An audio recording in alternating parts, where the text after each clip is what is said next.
Mi hija pensó que había cortado la llamada. Lo que escuché después fue más que una traición. Era un plan para arruinarme. Quería vender mi casa por $5 millones y meterme en un asilo. No sabía que había escuchado todo. Tampoco sabía que mi difunta esposa, Jimena, me había dejado un plan propio. Cuando mi hija y su marido regresaron de su viaje de celebración a Japón, se encontraron con una cerradura nueva en la puerta y una notificación legal que los hizo gritar. Y ese era un sonido que había esperado pacientemente para escuchar. Antes de continuar, por favor suscríbete al canal y escribe en los comentarios qué hora es donde estás ahora. Me llamo Octavio Ibáñez, y a mis 72 años, creía que mi vida se estaba asentando en un ritmo tranquilo. Esa mañana, el sol me calentaba la espalda mientras cuidaba las rosas. Eran las rosas de Jimena. Cada flor era un recuerdo vivo de mi esposa de 45 años. El olor de la tierra, las delicadas espinas que me pinchaban los dedos, era mi comunión con ella. El mundo se sentía ordenado, predecible. Entonces sonó el teléfono, su tono digital agudo cortando la paz del jardín. Era mi hija, Recalde. Su voz era alegre, un poco demasiado alegre. Hola, papá. Solo llamaba para ver cómo estás.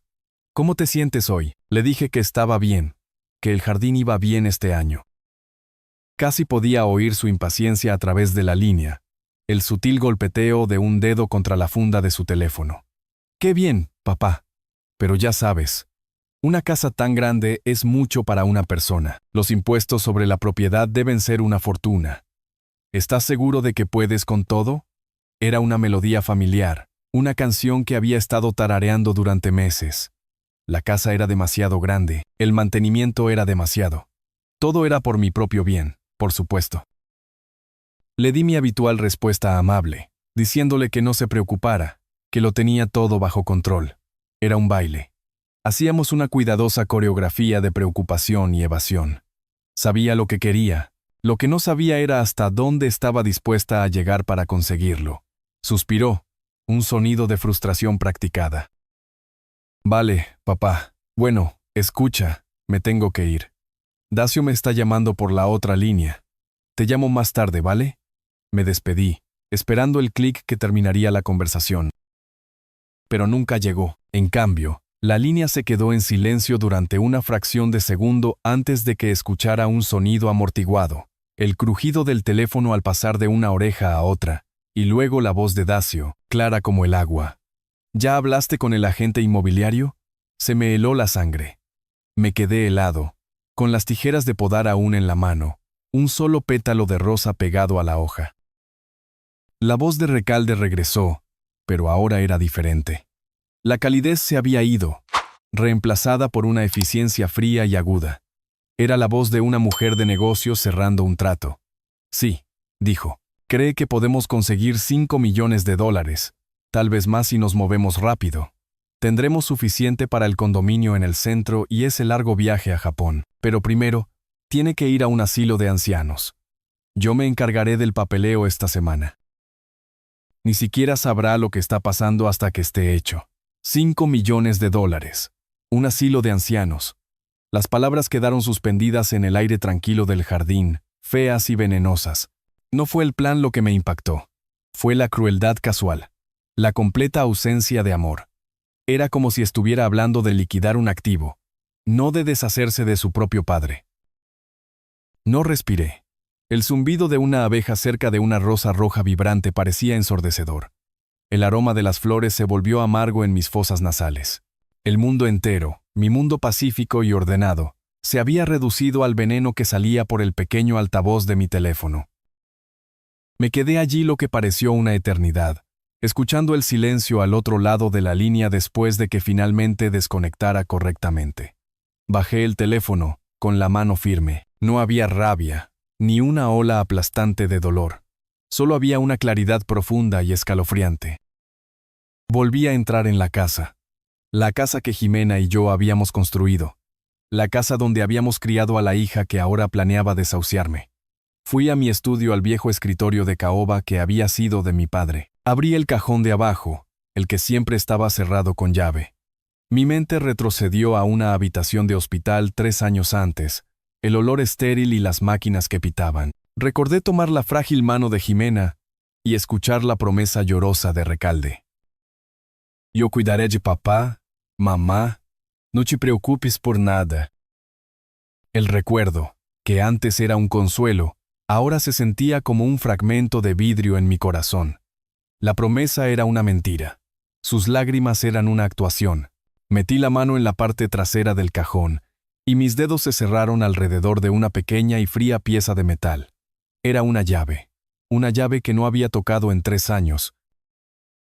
Más tarde esa noche, me preparé una taza de té y me senté en la sala de estar. El silencio era una manta pesada. La casa estaba llena de fantasmas, pero eran amigables. Vi a Jimena en la forma en que la luz de la luna caía sobre su sillón favorito. Escuché su risa en el crujido de las tablas del piso de arriba. Esto no era solo una estructura de madera y yeso.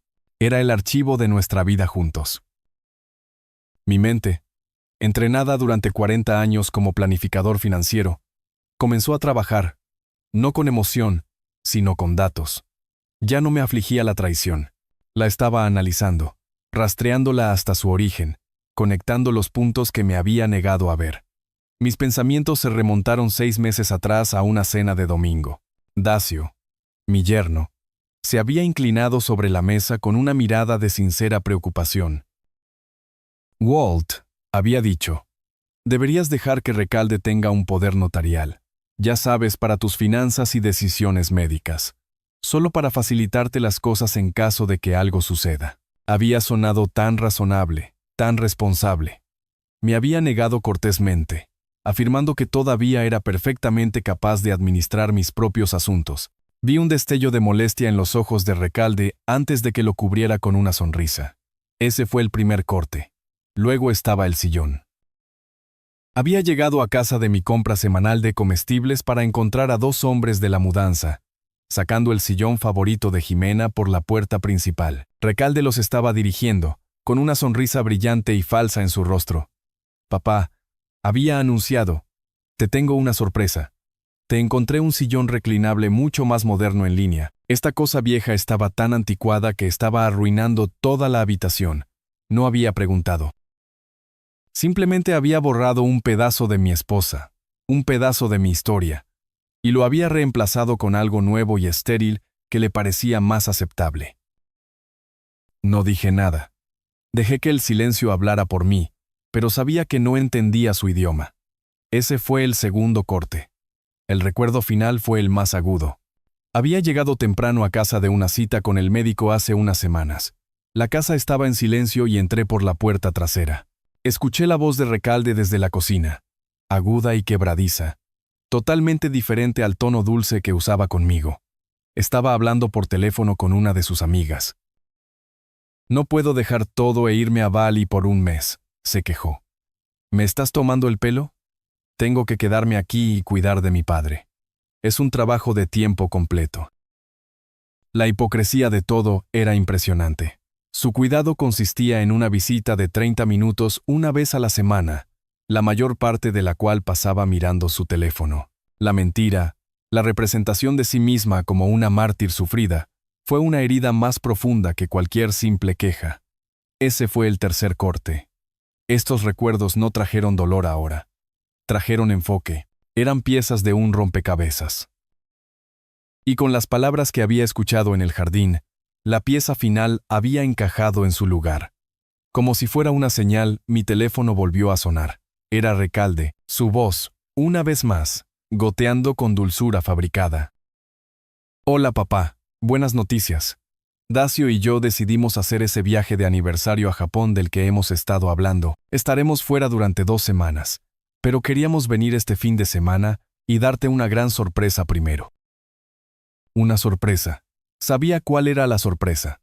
Era la jugada inicial de su campaña, el primer empujón suave hacia el asilo de ancianos. Eso suena maravilloso, querida, dije, con voz uniforme y tranquila. Ustedes 2 se merecen unas buenas vacaciones. Le di mi bendición. Le di la cuerda. Después de colgar, me levanté y caminé hacia la pequeña mesa junto a la puerta donde guardaba mis llaves. No cogí las llaves de mi nuevo sedán. Cogí el juego más viejo y pesado, el de mi camioneta de 20 años. Sabía exactamente a dónde iba. Iba al banco. La vieja camioneta retumbó por las calles familiares, pero no vi nada. Ni al vecino saludando desde su porche, ni a los niños jugando al hockey callejero, ni a las vibrantes hojas de otoño que tanto le habían gustado a Jimena. Mi mundo se había reducido al espacio entre mis manos en el volante y la carretera que tenía delante. No quedaba ira, ni tristeza. Se habían quemado, dejando atrás algo duro y claro, como un diamante. Un propósito. El camino al First National Bank fue de menos de 10 minutos, pero en ese corto tiempo, toda una vida de recuerdos pasó ante mis ojos. Vi a Recalde en su primera bicicleta, con las rodillas raspadas y una sonrisa triunfal. La vi en su graduación de la escuela secundaria, su futuro tan brillante como los flashes de las cámaras. La vi de pie junto a la tumba de su madre, su rostro una máscara de dolor que ahora sabía que era vacía. Tuve que separar a la hija que había criado de la mujer en la que se había convertido. Una era un recuerdo apreciado, la otra era una adversaria. El vestíbulo del banco era un contraste marcado con la tormenta en mi mente. Era un lugar de transacciones mundanas y orden silencioso. La gente hacía fila, revisaba sus teléfonos, esperaba a que llamaran sus números. Yo era solo otro rostro en la multitud. Un anciano con una chaqueta de tweed desgastada. Alguien a quien pasarías por la calle y olvidarías al instante. Una joven profesional llamada Zoe me saludó con una sonrisa educada. Señor Ibáñez, es un placer verlo. ¿Cómo podemos ayudarlo hoy? Le dije que necesitaba acceder a mi caja de seguridad. Ella asintió. Su sonrisa nunca vaciló. Y me condujo hacia la parte de atrás. Caminamos por un pasillo alfombrado hasta un conjunto de barras de acero pulido. Más allá de ellas se encontraba la bóveda. Zoe abrió la puerta y la abrió. El movimiento suave y silencioso. El aire dentro de la bóveda era diferente. Era fresco, seco y olía ligeramente a metal y papel viejo. Era el aroma de los secretos, de la riqueza, de las cosas que se mantenían a salvo de los estragos del tiempo. Me condujo a una pared de pequeñas puertas de metal idénticas. Número 347. Mi firma se comparó con la del tarjeta, una combinación perfecta. Luego vino el ritual que recordaba también. Zoe insertó la llave del banco en una cerradura. Inserté mi propia llave pequeña y fría en la otra. Ella giró la suya, luego yo giré la mía. Hubo un clic pesado y satisfactorio cuando los tambores se alinearon. El mecanismo estaba desbloqueado. Zoe, con discreción profesional, sacó la larga caja de metal de su compartimento y la colocó en mis manos antes de hacer un gesto hacia una pequeña sala de visualización privada. Tómese todo el tiempo que necesite, señor Ibáñez, dijo. Y luego se fue, dejándome solo con el pasado. La habitación era pequeña y desnuda. Contenía solo una pequeña mesa y una sola silla. Coloqué la caja sobre la mesa. Se sentía más pesada de lo que recordaba, pesada con palabras tácitas, con un amor que había planeado una traición que esperaba que nunca llegara. Mis manos estaban perfectamente firmes mientras levantaba la tapa. Dentro de la caja, acurrucados sobre una cama de documentos antiguos, había 2 elementos. El primero era una carpeta gruesa de aspecto legal encuadernada en cuero azul oscuro, su lomo sin etiqueta. El segundo era un simple sobre de color crema sellado con una gota de cera que llevaba la tenue impresión de una rosa. Mi nombre, Octavio, estaba escrito en el frente con la escritura elegante y familiar de Jimena. Mi corazón se apretó. Era una carta del pasado, una voz que pensé que se había perdido para siempre. Dejé a un lado la pesada carpeta y cogí el sobre. Mis dedos temblaron ligeramente mientras rompía el sello de cera. El papel interior era crujiente, y el aroma del perfume de lavanda de Jimena, tenue pero inconfundible, se elevó para encontrarme. Desdoblé las páginas y comencé a leer. Mi querido Octavio, comenzó. Si estás leyendo esto, significa que me he ido, y finalmente has encontrado la necesidad de abrir esta caja. Lo siento mucho, mi amor. Lo siento porque ha llegado un momento en el que sentiste que tenías que buscar respuestas aquí. Recé para que este día nunca llegara, que mis preocupaciones fueran solo las ansiedades tontas de una esposa que amaba demasiado a su marido. Pero también sabía que tenía que prepararme, por si acaso. Mi amor por ti nunca fue ansioso ni tonto. Fue práctico. Fue el trabajo más grande de mi vida. Por favor, sé que lo que estás a punto de descubrir en esta caja no nació de una falta de amor por nuestra Recalde. Amo a nuestra hija con cada fibra de mi ser. Veo lo mejor de nosotros en ella, tu determinación, mi ojo para los detalles, pero también veo una parte de ella que me preocupa, un pragmatismo tan agudo, que a veces corta las cosas más suaves, las cosas más importantes. Ella mide el mundo en resultados, en éxitos, en impulso hacia adelante. A veces, en su prisa por salir adelante, se olvida de mirar a las personas que está dejando atrás. Ella te ama, Octavio. Realmente creo eso. Pero ella te ama a su manera. Y a veces su manera no pone tu corazón primero. No podía soportar la idea de que mi querido marido, el hombre que me dio una vida de devoción inquebrantable, pasara sus últimos años en un lugar donde su comodidad fuera una partida en una factura mensual. Por eso hice lo que hice. La carpeta en esta caja contiene el marco legal para el fideicomiso familiar Jimena Ibáñez. Usé una parte de mi propia herencia, el dinero que me dejó mi padre, para establecerlo hace años. Nuestra casa, esta hermosa casa llena de nuestros recuerdos, es el principal activo de ese fideicomiso. No te pertenece a ti, ni le pertenece a Recalde. Pertenece al futuro que construimos juntos. Hice esto para protegerte, mi amor, para darte un escudo. Una casa no es solo un activo para ser liquidado. Es un santuario. Es el guardián de nuestras historias. Y tú, Octavio, eres su guardián más precioso. Tienes todo el derecho de vivir en nuestra casa, rodeado de nuestros recuerdos, mientras respires. Ese derecho es absoluto e inatacable. Me he asegurado de ello. Este fue mi regalo final para ti, una fortaleza de amor para mantenerte a salvo cuando ya no pueda hacerlo. Vive tu vida plenamente. Llena esa casa de música y el olor del pan horneado. Mantén mis rosas floreciendo, y sabe con cada atardecer que veas desde el porche que mi amor todavía está ahí, velando por ti.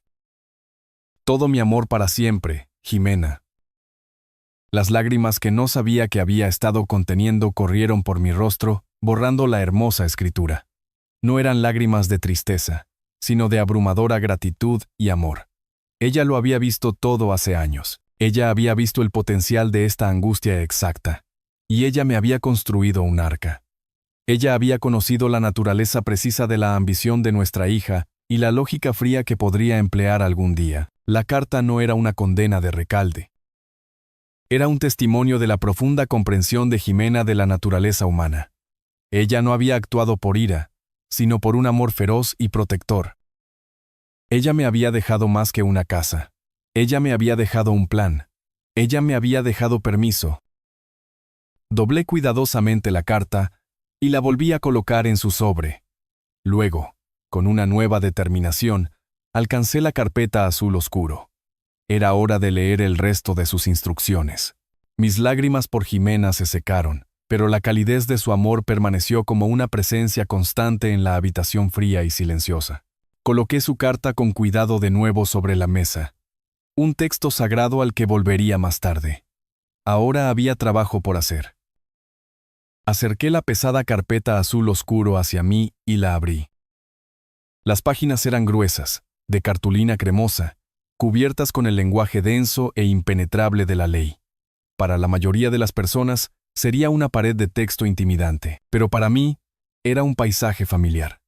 Durante 40 años como planificador financiero, había navegado por estos bosques de jerga, traduciendo fideicomisos y patrimonios complejos para mis clientes. Conocía el lenguaje de considerando, y en lo sucesivo. Entendí el poder sutil oculto en una coma bien colocada. Este era mi territorio. Mis ojos escanearon las primeras páginas con velocidad profesional. El fideicomiso familiar Jimena Ibáñez, establecido el 10 de mayo de 2012. Noté los nombramientos clave. Jimena era la fundadora, la creadora del fideicomiso. Yo, Octavio Ibáñez, fui nombrado como el único administrador vitalicio, el administrador de los activos. Nuestra hija, Recalde Ibáñez Castro, fue incluida como la beneficiaria principal, la que heredaría al fallecer yo. Todo parecía sencillo, un acuerdo estándar para proteger la casa de la corte testamentaria, y garantizar una transferencia fluida de los activos. Pasé la página, mi mente trabajando metódicamente, buscando la letra pequeña, los pequeños detalles donde siempre reside la verdadera intención de un documento. Lo encontré en la sección 7, titulada Condiciones y estipulaciones de la herencia del beneficiario. Mi dedo trazó las líneas de texto mientras leía. La cláusula 7A era estándar, que establece que el beneficiario debe ser mayor de edad y estar en pleno uso de sus facultades mentales. Pero luego llegué a la cláusula 7B. Me detuve. Leí las palabras una vez, mi ceño fruncido en concentración. Luego las leí de nuevo, más lento esta vez, dejando que cada palabra se hundiera. Estaba escrito en términos legales precisos e inequívocos. La herencia del activo principal, la propiedad ubicada en el número 128 de Maplewood Drive, por parte del beneficiario, Recalde Ibáñez Castro, está condicionada al cumplimiento de un deber de cuidado hacia el administrador vitalicio, Octavio Ibáñez. Decía, este deber de cuidado se define como proporcionar un entorno de vida estable, respetuoso y de apoyo para el administrador dentro de la propiedad mencionada. La determinación de si esta cláusula ha sido violada recae única y absolutamente en el administrador. En el caso de que el administrador determine que esta cláusula ha sido incumplida, se le otorga el poder total e irrevocable de ejecutar la directiva alternativa descrita en el apéndice A, la liquidación inmediata de los activos del fideicomiso con todos los ingresos para ser donados en su totalidad a la organización benéfica designada. Me recosté en la silla, con la carpeta descansando en mi regazo, mi respiración atrapada en mi pecho. Esto no era un escudo. Un escudo es una herramienta defensiva destinada a absorber un golpe. Esto era una espada. Era un arma perfectamente elaborada, afilada como una navaja, que había sido colocada en mi mano por la mujer que mejor me conocía. Ella no solo me había protegido, ella me había empoderado. Ella había confiado en mi juicio. La llamada telefónica desde el jardín se repitió en mi cabeza. La voz fría y clínica de Recalde discutiendo mi destino como si fuera un mueble. Tiene que ir a un asilo de ancianos, un entorno de vida estable, respetuoso y de apoyo. La ironía era tan profunda que era casi cómica. No solo no habían cumplido la condición, la habían hecho añicos en 1.000.000 de pedazos.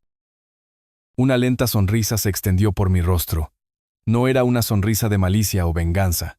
Era la sonrisa tranquila y segura de un hombre al que acababan de recordarle que no era impotente. Era la sonrisa de un hombre al que acababan de entregar un plan escrito con la tinta del amor de su esposa sobre cómo reclamar su dignidad.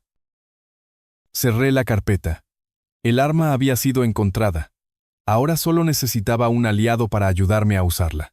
La dirección en el reverso de la tarjeta de presentación me condujo a un edificio elegante y moderno en el corazón del distrito financiero de la ciudad. Las oficinas de abogados de Acevedo & Associates estaban en el piso 32. Salí del ascensor a un espacio que era todo lo contrario de mi hogar cálido y desordenado. Era un mundo de líneas limpias, cromo pulido y arte en tonos fríos. Era tranquilo, profesional e irradiaba un aura de competencia costosa. Una recepcionista me dirigió por un pasillo hasta una oficina en la esquina con una vista panorámica de la ciudad de abajo. Una mujer estaba de pie junto a la ventana, mirando hacia afuera, su silueta enmarcada por la luz de la tarde. Cuando se giró, supe al instante que era ella. Marcela Acevedo era una mujer que llevaba sus 60 años como una insignia de honor.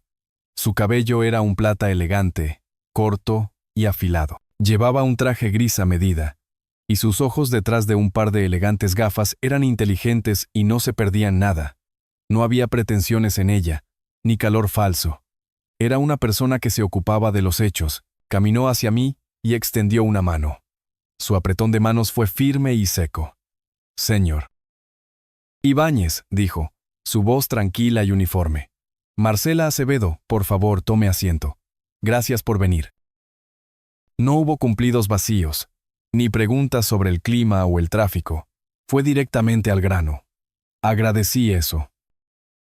Me senté en la silla de cuero frente a su escritorio grande y despejado. Yo tampoco perdí el tiempo. Mi esposa era Jimena Ibáñez. Comencé, mi voz firme. Usted preparó un fideicomiso familiar para ella hace unos 13 años.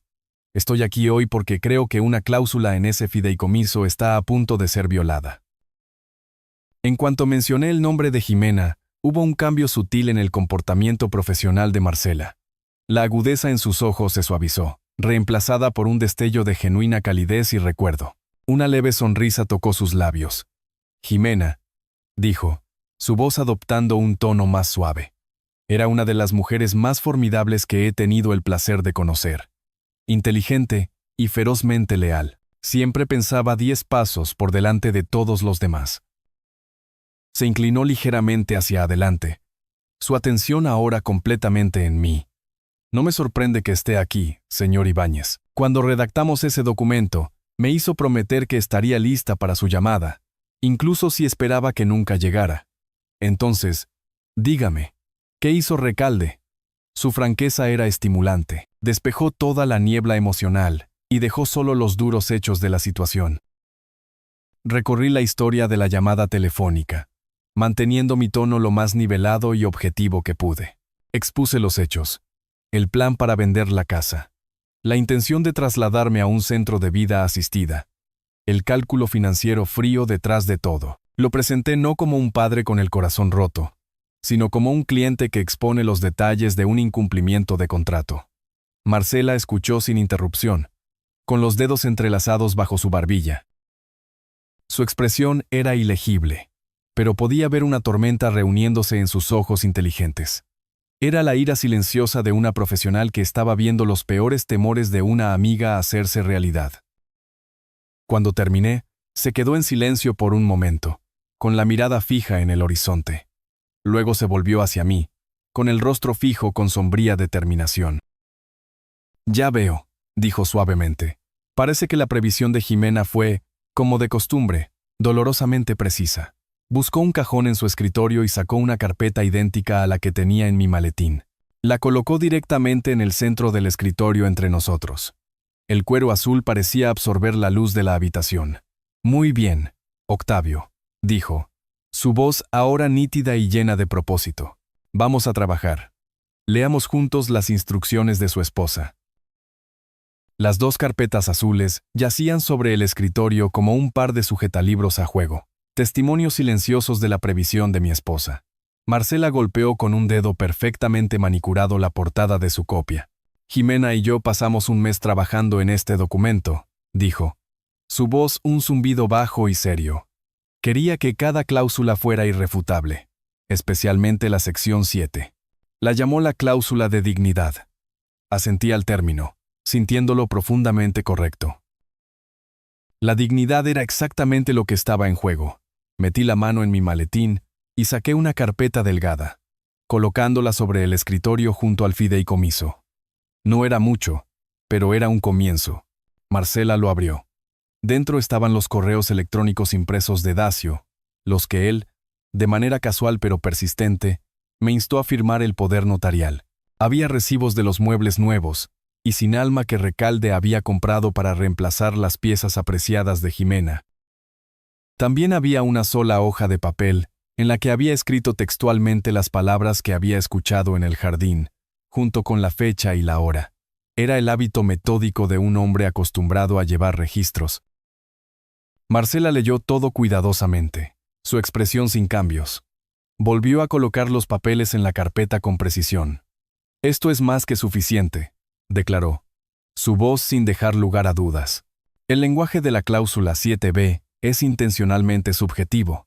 Jimena le dio a usted, el administrador, el poder discrecional único.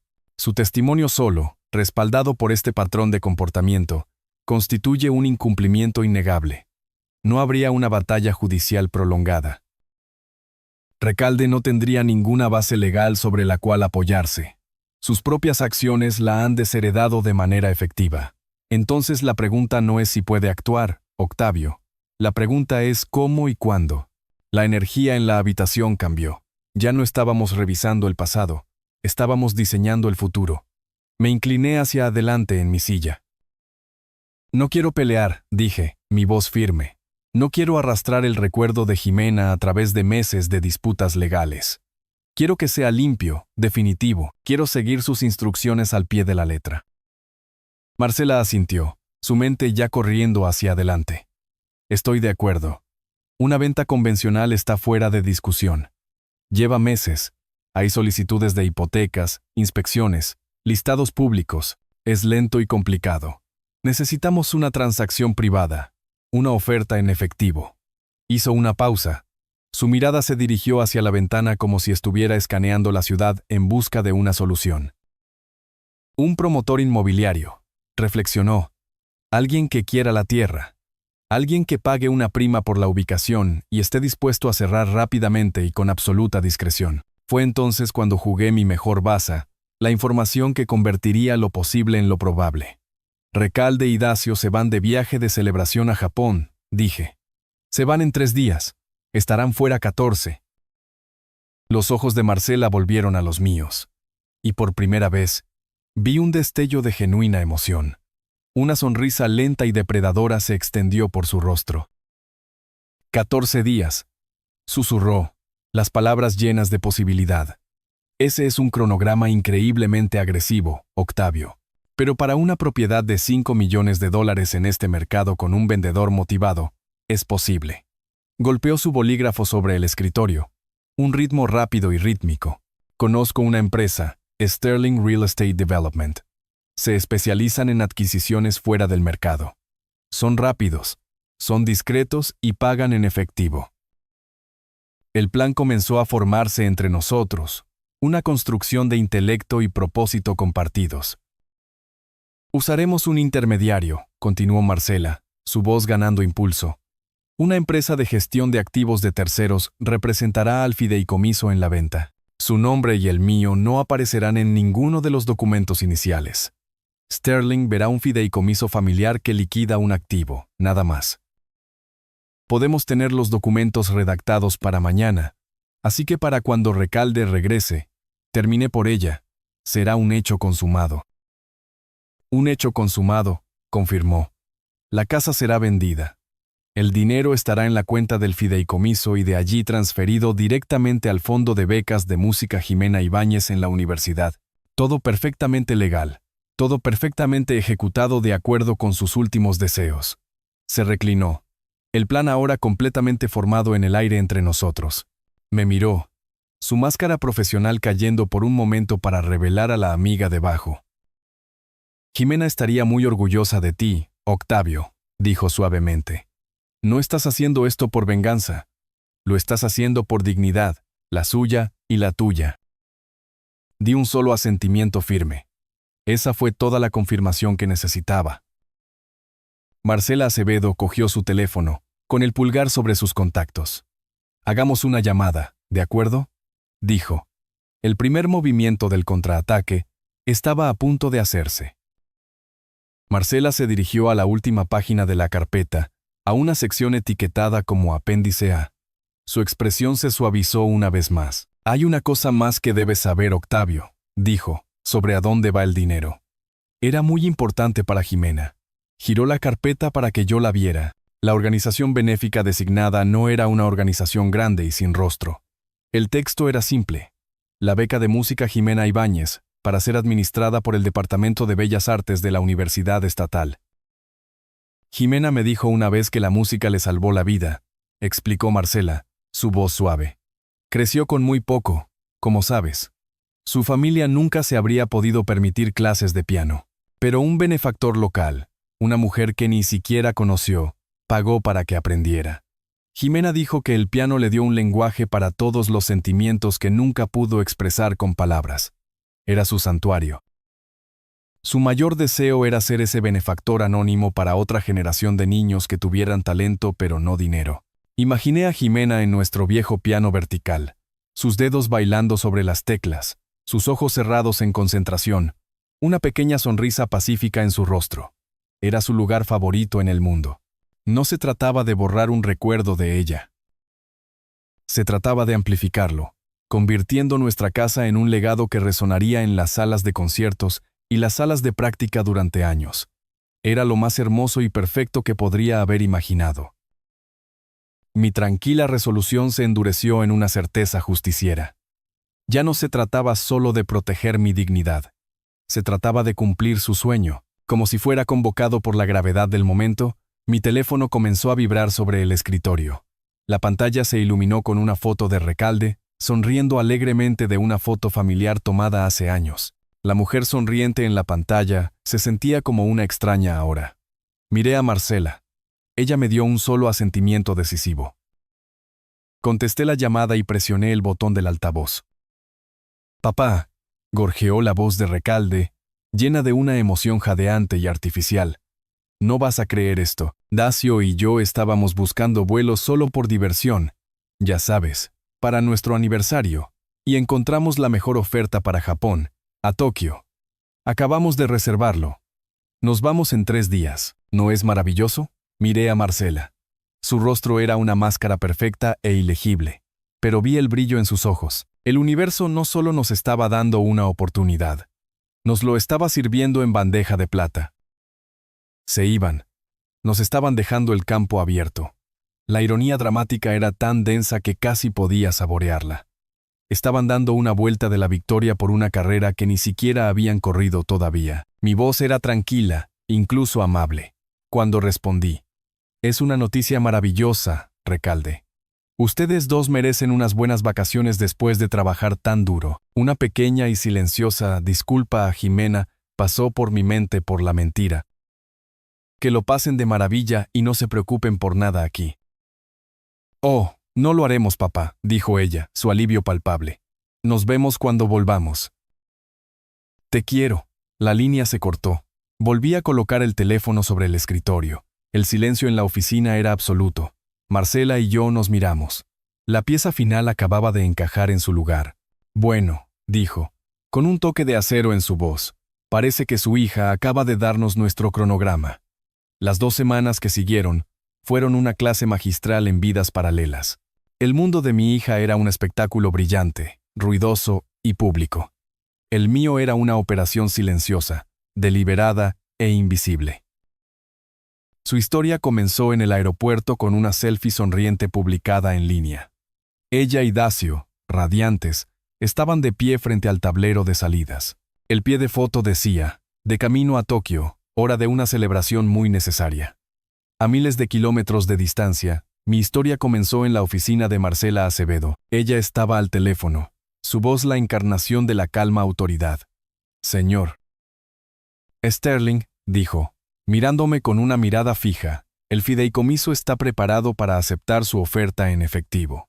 Podemos tener los documentos preliminares firmados y entregados por mensajero antes del final del día hábil». Se había disparado el pistoletazo de salida. El cronograma de Recalde se desarrolló en una serie de fotografías brillantes en las redes sociales. Allí estaba ella, riendo en los serenos jardines de un santuario sintoísta. Allí estaba Dacio levantando una copa de sake caro en un restaurante, donde la factura probablemente era más que mi pensión mensual. Sostenían bolsas de compras de las tiendas de lujo de Ginza, con los rostros sonrojados por la emoción de gastar dinero que creían que ya era suyo. Los hashtags seguían cada publicación. Viaje de aniversario bendecido, viviendo nuestra mejor vida. Estaban construyendo una narrativa pública de éxito, una actuación para sus amigos y seguidores, todo financiado por una fantasía. Mi cronograma se desarrolló en una serie de acciones silenciosas y decisivas. Llegó la montaña de papeleo. Me senté a la mesa de mi comedor, la misma mesa donde habíamos celebrado cada cumpleaños de Recalde, y firmé documento tras documento, no como Octavio Ibáñez, el padre, sino como Octavio Ibáñez, el administrador. Mi firma era firme, una mano firme, ejecutando un deber final y necesario.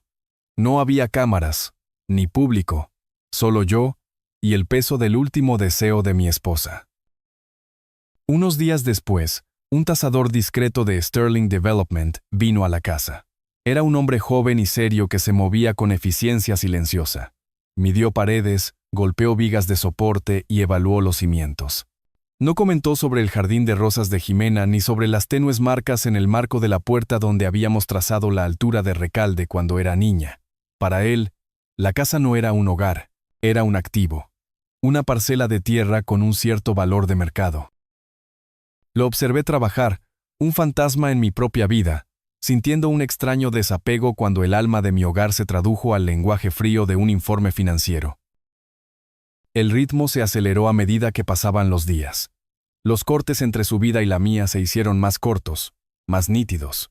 Una foto de Recalde y Dacio posando frente al monte Fuji apareció en línea, con el título En la cima del mundo. En ese mismo momento, una notificación por correo electrónico sonó en la computadora de Marcela. La línea de asunto era simple. Transferencia bancaria iniciada. Publicaron un video de ellos mismos en un tren bala a toda velocidad. El campo japonés un borrón de verde fuera de su ventana. Yo estaba sentado en una oficina tranquila en un banco del centro con Marcela y un representante de la empresa de gestión de activos. Vimos un tipo diferente de borrón, una cadena de números procesándose en la pantalla de una computadora. Hubo un suave carillón. La transferencia se completó. $5 millones, menos comisiones y tarifas, ahora estaban en la cuenta del fideicomiso familiar Jimena Ibáñez. Los pasos finales fueron casi anticlimáticos en su simplicidad. Marcela hizo una última llamada. Los fondos se han liquidado, dijo por teléfono. Puede proceder con la transferencia a la cuenta del beneficiario. No estaba hablando de Recalde. Estaba hablando de la universidad. La última acción me correspondió a mí. El día antes de que el vuelo de mi hija estuviera programado para aterrizar, una joven amable de la empresa de gestión vino a la casa. Ya había trasladado mis pertenencias personales, mis cajas de recuerdos, al almacenamiento. La casa estaba vacía, resonando y limpia. Coloqué las llaves en su mano. No hubo una gran ceremonia. Fue solo un intercambio simple y silencioso. Una transacción final e irreversible. La casa ya no era mía. El escenario estaba listo. La trampa estaba tendida. Todo lo que quedaba era que los actores hicieran su entrada final. Con la transacción completa y las llaves programadas para la entrega, una extraña tranquilidad descendió sobre la casa. La energía frenética de la semana pasada se había ido, reemplazada por el eco hueco de mis propios pasos en los pisos de madera. Las habitaciones, despojadas de sus muebles y alfombras, parecían cavernosas y desconocidas. Mi vida ahora se condensó en una serie de cajas de cartón apiladas contra las paredes. No estaba llevando mucho, solo las cosas que importaban, solo las cosas que contenían nuestras historias. Mi trabajo fue lento y deliberado. Envolví cuidadosamente el pequeño petirrojo de porcelana que había estado en la mesita de noche de Jimena durante 30 años. Doblé su suéter de cachemira favorito. El aroma de su perfume de lavanda todavía aferrado débilmente a la tela, y lo coloqué en una caja etiquetada como recuerdos. Esto no era solo empacar, era un ritual de recuerdo, una conversación final y silenciosa con la mujer que amaba. En el fondo de un viejo cofre de cedro en el ático, mis dedos rozaron el cuero desgastado de un libro. Era nuestro primer álbum de fotos. Me senté en las polvorientas tablas del piso y lo abrí. Las páginas estaban llenas de los fantasmas de un tiempo más feliz. El día de nuestra boda, el día en que trajimos a Recalde a casa del hospital, sus primeros pasos. Pasé una página y una sola fotografía detuvo mi aliento. Era una foto de un picnic de verano cuando Recalde tenía 5 años. Estaba encaramada sobre mis hombros, sus pequeñas manos enredadas en mi cabello, su cabeza echada hacia atrás en un ataque de risa pura e inalterada. Estaba mirando su propio rostro, iluminado con una especie de adoración que solo un padre puede conocer. Éramos un universo perfecto y autónomo de alegría en ese momento congelado. Miré a la niña en la foto, a sus ojos brillantes y confiados. ¿A dónde fue ella? ¿Qué pasó con la niña que pensaba que su padre era el hombre más fuerte y amable del mundo? Una ola de profunda tristeza me invadió. Un dolor no por la casa o el dinero, sino por la hija que había perdido mucho antes de que ella planeara deshacerse de mí. Pero la tristeza no trajo dudas. Trajo claridad. Mis acciones no fueron una traición a esta niña sonriente. Fueron una consecuencia necesaria para la mujer en la que se había convertido. La mujer que había olvidado que esta niña alguna vez existió. Miré la fotografía y le hablé en la tranquilidad del ático. Esto no es para ti, susurré. Esto es para la mujer que te olvidó. Esto es para tu madre. Y esto es para mí. Fue un acto de preservación.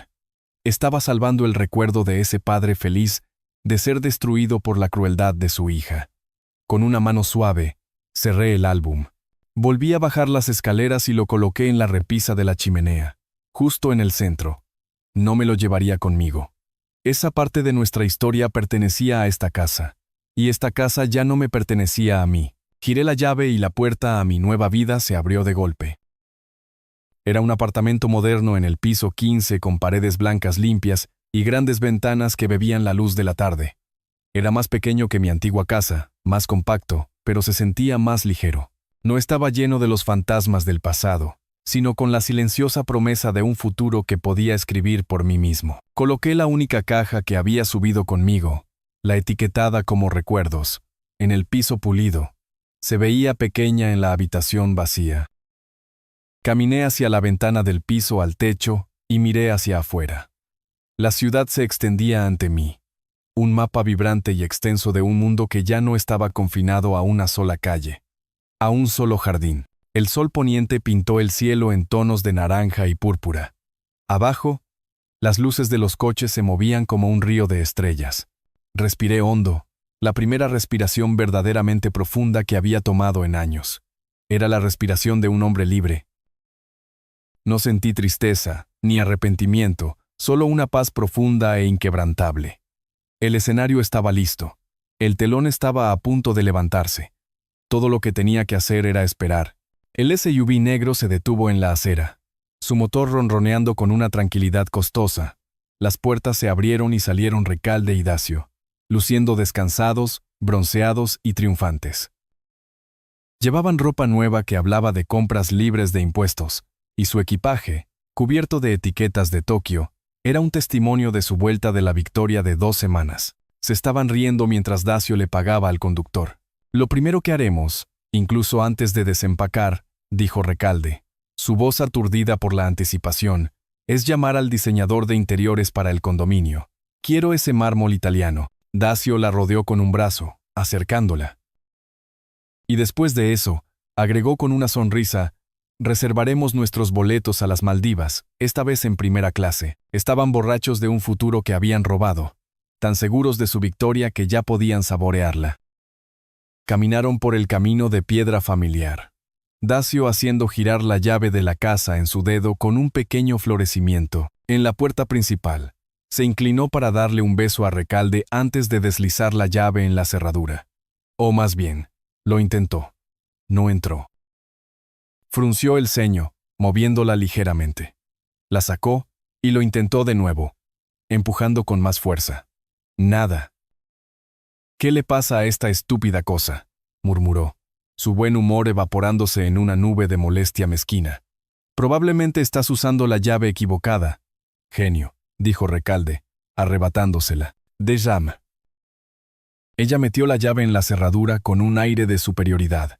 Se encontró con la misma resistencia sólida. La llave que había abierto esta puerta durante 20 años era de repente un pedazo de metal inútil. Un destello de inquietud pasó entre ellos.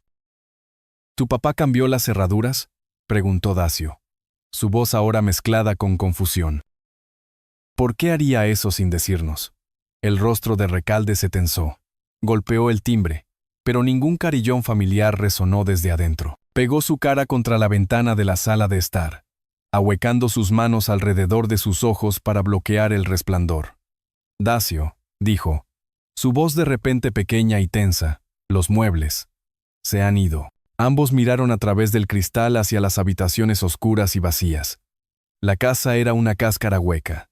El pánico, frío y agudo, comenzó a hormiguear en su piel. Fue entonces cuando Recalde lo vio, un sobre blanco y nítido pegado cuidadosamente al centro de la puerta principal. Se veía austero y oficial contra la madera oscura. Lo arrancó de su lugar, sus manos torpes mientras lo abría. No era una nota mía. Era una sola hoja de papel grueso con membrete de un bufete de abogados del que nunca habían oído hablar. Recalde leyó las palabras en voz alta, su voz comenzando como un susurro y elevándose con cada línea devastadora. «A quien corresponda, se informa que la propiedad ubicada en el número 128 de Maplewood Drive Se vendió legalmente en una transacción privada en la fecha del 12 de septiembre. Esta es ahora la propiedad privada de Sterling Real Estate Development. Cualquier intento de acceder o ingresar a las instalaciones se considerará allanamiento de morada y será procesado con todo el peso de la ley. Las palabras finales quedaron suspendidas en el aire entre ellos, afiladas y mortales como fragmentos de vidrio. El color se drenó del rostro de Dacio. La mano de Recalde voló a su boca, y un sonido ahogado y estrangulado escapó de su garganta. Estaban de pie en el césped cuidado de una casa que ya no era suya, rodeados de su costoso equipaje, y finalmente comenzaron a gritar. El sonido agudo y aterrorizado de mi teléfono fue una intrusión, pero no inesperada. Estaba sentado en mi nuevo sillón, mirando cómo las luces de la ciudad comenzaban a brillar contra el azul profundo del cielo crepuscular. Vi el nombre de Recalde en la pantalla. Dejé que sonara 2 veces más, antes de contestar un pequeño acto de control. Tomé una respiración lenta y constante, y toqué la pantalla. El sonido que brotó del altavoz no fue una voz, sino un grito crudo y sin filtrar de rabia e incredulidad. «Papá, ¿qué hiciste?» Las palabras estaban distorsionadas por su furia. «¿Dónde estás? Alguien vendió nuestra casa. Nuestra casa. Hay un cartel en la puerta. ¿Algún aviso legal? ¿Te estafaron? ¿Alguien se aprovechó de ti? Oh, Dios mío, Dacio está llamando a la policía ahora mismo. Esto es una pesadilla». Ella estaba hablando en ráfagas frenéticas y superpuestas, su mente luchando por encontrar una explicación que se ajustara a su visión del mundo. Un mundo en el que yo era un problema para ser administrado, una víctima para ser manejada. Pero nunca, jamás, un agente de mi propia voluntad. Esperé a que se quedara sin aliento. El silencio en mi lado de la línea se hacía más pesado con cada una de sus frenéticas palabras. Cuando finalmente hizo una pausa, jadeando por aire, hablé. Mi voz era baja, tranquila y perfectamente clara. El contraste con su histeria era un arma en sí misma. «Hola, Recalde», dije. Como si la saludara para una cena de domingo. No hay necesidad de llamar a la policía. Nadie me estafó. Hice una pausa, dejando que el silencio se extendiera. Y te equivocas sobre una cosa muy importante. Nunca fue nuestra casa. La simple oración aterrizó como una piedra en un estanque tranquilo. Su rabia vaciló, reemplazada por una confusa confusión. «¿Qué? ¿De qué estás hablando? Por supuesto que es nuestra casa. Es la casa familiar. Ha estado en la familia durante 50 años. ¿Dónde estás? Necesitamos arreglar esto. Papá, tienes que decirme qué pasó». Todavía estaba tratando de estar a cargo, de arreglar el desastre que su viejo padre incompetente seguramente había hecho. Todavía no entendía que no estaba arreglando un problema. Se enfrentaba a un juicio. «No, Recalde», dije, mi voz todavía nivelada, cortando su pánico con la fría precisión del bisturí de un cirujano. «Era la casa de tu madre, y simplemente he hecho lo que ella me pidió. He seguido sus últimos deseos al pie de la letra». Pude oír su aguda inhalación de aire, un sonido de shock y creciente horror. No le di tiempo para responder. «Todo lo que necesitas saber acaba de ser enviado a tu correo electrónico. Te sugiero que lo leas cuidadosamente». Su voz era un susurro estrangulado ahora, la furia y el derecho reemplazados por un tono desesperado y suplicante que no había escuchado desde que era una niña pequeña que había roto un juguete favorito. «¿Correo electrónico? ¿Qué correo electrónico? Papá, por favor, no hagas esto. No puedes hacernos esto a nosotros. Somos tu familia». Miré las luces de la ciudad, un futuro que finalmente era mío. Tu madre te dio todas las oportunidades para definir lo que significaba la familia. Recalde, dije, mi voz suave pero inflexible. Hiciste tu elección. Ahora tienes que vivir con ella. Me aparté el teléfono de la oreja, miré su nombre en la pantalla por última vez y, con un dedo firme, presioné el botón rojo para finalizar la llamada. El silencio que llenó mi apartamento ya no estaba vacío. Era pacífico. Era el sonido de un cerrojo encajando en una puerta que nunca más se abriría. Sus gritos se disolvieron en sollozos desiguales y desesperados. Con manos temblorosas, Recalde buscó a tientas su teléfono, sus pulgares deslizando erráticamente por la pantalla mientras buscaba su aplicación de correo electrónico. Dacio estaba de pie a su lado, una estatua de incredulidad, su rostro pálido y con la mandíbula floja. Finalmente, encontró el correo electrónico. El remitente era una dirección que no reconocía, un nombre genérico de la empresa de gestión de activos.